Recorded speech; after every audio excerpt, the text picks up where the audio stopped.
नमस्कार, आप सबका स्वागत है कानून इनसाइट पे। आज जिस टॉपिक के बारे में हम चर्चा करेंगे वो समाज का वो आईना दिखाता है जिसमें आज भी महिलाओं को ब्लेम करते हैं उन पे हुए अत्याचारों या गुनाहों के लिए, या ऐसी महिलाएं जो इन गुनाहों को सर्वाइव करती हैं उन्हें बताया जाता है कि उन्हें कैसे बिहेव करना चाहिए था या करना चाहिए। आज हम बात करेंगे तरुण तेजपाल रेप केस के बारे में।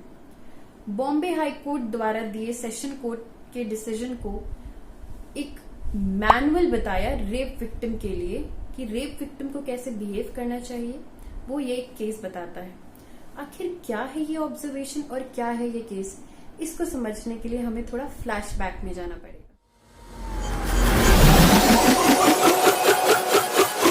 23 नवंबर 2013 को एफआईआर फाइल होती है तरुण तेजपाल के खिलाफ। 30 नवंबर को उनको अरेस्ट करती है पुलिस, क्योंकि उनकी जो डिमांड होती है एंटिसिपेटरी बेल की उसे कोर्ट रिजेक्ट कर चुकी है। फिर जाके after long chain of events Mapusa district and session court trial commence करती है।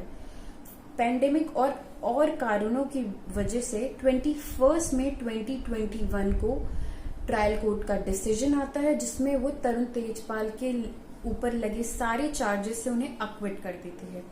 ऐसा आखिर कोर्ट क्यों करती है और क्या इसकी वजह है, चलिए इस पे थोड़ी अपनी डिस्कशन चालू करते हैं। अक्यूज यानी तरुण तेजपाल पर ये सारे चार्जेस लगे थे।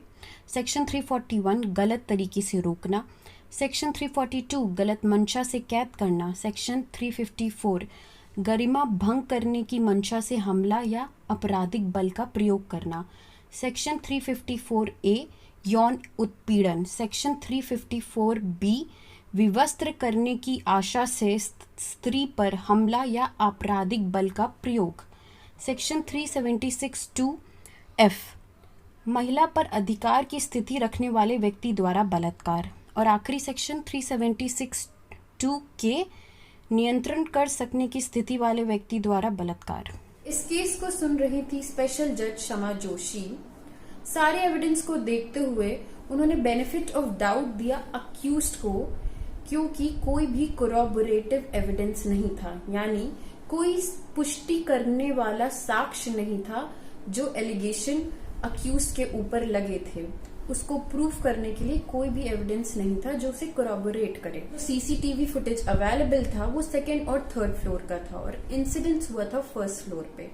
इन्वेस्टिगेटिंग ऑफिसर से जब दूसरा फुटेज मांगा गया तो उन्होंने करीब 9 से 20 दिन लगा दिए फुटेज लाने में, और क्योंकि होटल अथॉरिटीज का कहना था कि उनके पास कोई फुटेज नहीं है।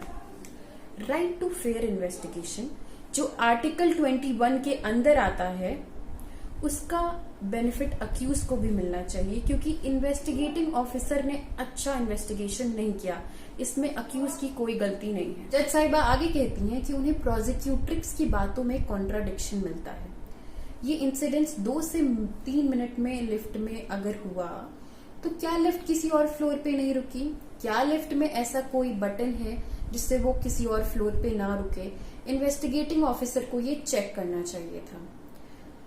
प्रोसिक्यूट्रिक्स जिस प्रकार की फोटोज सोशल मीडिया पे डाल रही है इस इंसिडेंट्स के बाद, या जैसे उसकी चैट्स है सोशल मीडिया पे किसी के साथ, उससे ये नहीं लगता कि प्रोसिक्यूट्रिक्स डिस्टर्ब है या किसी बात से परेशान है। अगर किसी के साथ ऐसा इंसिडेंस होता है तो वो ऐसा बिहेव नहीं करता।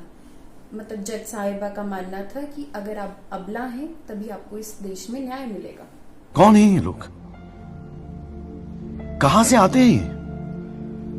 जब प्रोसिक्यूट्रिक्स से सवाल पूछे गए तो वो अपने कन्वीनियंस के हिसाब से जवाब देती हैं, कोर्ट के साथ कोऑपरेट नहीं करती। उनकी मेमोरी हाईली कन्वीनियंट है। जो बातें उनके केस को स्ट्रांग बनाती हैं वो उन्हें याद है, जो बातें उनके केस को वीक बनाती हैं वो उन्हें याद नहीं है। ऐसा कहना था कोर्ट का। वो इम्पोर्टेंट केसेस मैं डिस्कस करना चाहूंगी आपकी जानकारी के लिए।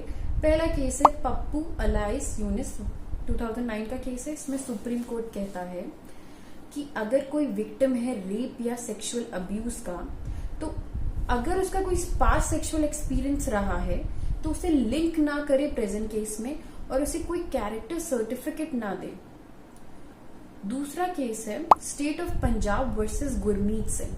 इस केस में कोर्ट बोलता है कि women is not a vulnerable object nor a prey to sexual abuses. उसके पास रिलेशनशिप को लिंक मत करें प्रेजेंट केस में। जज साहिबा कहती हैं कि चैट्स पढ़ के तो लगता है आप में ही कोई प्रॉब्लम है।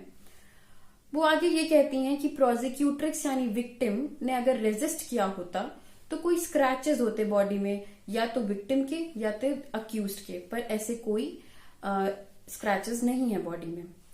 बट जो 2013 का अमेंडमेंट है जिसने रेप में कंसेंट की डेफिनेशन को क्लियर किया कि अगर कोई विक्टिम रेजिस्ट नहीं कर रहा तो इसका मतलब ये नहीं है कि वो कंसेंट दे रहा है। जज साहिबा आगे कहती हैं कि ऐसी कोई औरत जो यंग है, फिट है, एक योगा ट्रेनर है, जो लॉस को जानती है, उसने कोई एक्शन लेने में इतना टाइम क्यों लगा दिया? उसने तुरंत एक्शन क्यों नहीं लिया? उसने एफआईआर फाइल करने में इतना समय क्यों लगा दिया? जज साहिबा को ये सारी बातें समझ नहीं आई। उन्होंने लैक ऑफ एविडेंस की वजह से तरुण तेजपाल को अक्विट कर दिया। गोवा गवर्नमेंट ने सेशन कोर्ट के वर्डिक्ट को चैलेंज किया Goa bench of Bombay high court में। Goa bench of Bombay high court ने डायरेक्ट किया सेशन कोर्ट के जज को कि आप सर्वाइवर के नाम को हटा दें, जो कि उन्होंने पब्लिश कर दिया था। तो जज ने डायरेक्ट किया कि आप अपलोड करने से पहले जजमेंट इनके नाम को हटा दें, क्योंकि सेक्शन 228A ऑफ आईपीसी कहता है कि किसी भी हाल में रेप विक्टिम के नाम को आप डिस्क्लोज नहीं कर सकते, चाहे कोई जुडिशियल ऑफिसर हो या कोई मीडिया पर्सन हो। ये विचारधारा इस केस तक ही सीमित नहीं है। ऐसे बहुत सारे इंसिडेंट्स आपको मिलेंगे जहां पे ब्लेम लड़कियों को किया जाता है उन पे हुए क्राइम्स के लिए। अभी रिसेंटली मैं एक न्यूज आर्टिकल पढ़ रही थी टाइम्स ऑफ इंडिया में, उसमें यूपी स्टेट वुमेन कमीशन की मेंबर से पूछा जाता है कि आपके एरिया में रेप के केसेस बढ़ते जा रहे हैं, इसका क्या कारण है? वो कहती हैं कि अगर आप लड़कियों से फोन छीन लें, सेल फोन्स, तो रेप कम हो जाएंगे। बाद में वो अपने इस बयान को थोड़ा मोल्ड करते हुए नजर आए, पर ये ब्लेम गेम चलता आया है और चलता ही रहता है कि आप विक्टिम को ही विक्टिम ना रहने दो, आप सर्वाइवर को ही बताओ कि कैसे तुम्हारी गलती है, कैसे तुम्हें इम्प्रूव करना चाहिए। इस केस में कौन सही और कौन गलत ये डिसाइड करेगा कोर्ट, पर विक्टिम की हैंडलिंग अक्यूज जैसी नहीं होनी चाहिए, ना ही कोर्ट द्वारा और ना ही सोसाइटी द्वारा। आई होप आपको ये टॉपिक समझ में आया होगा।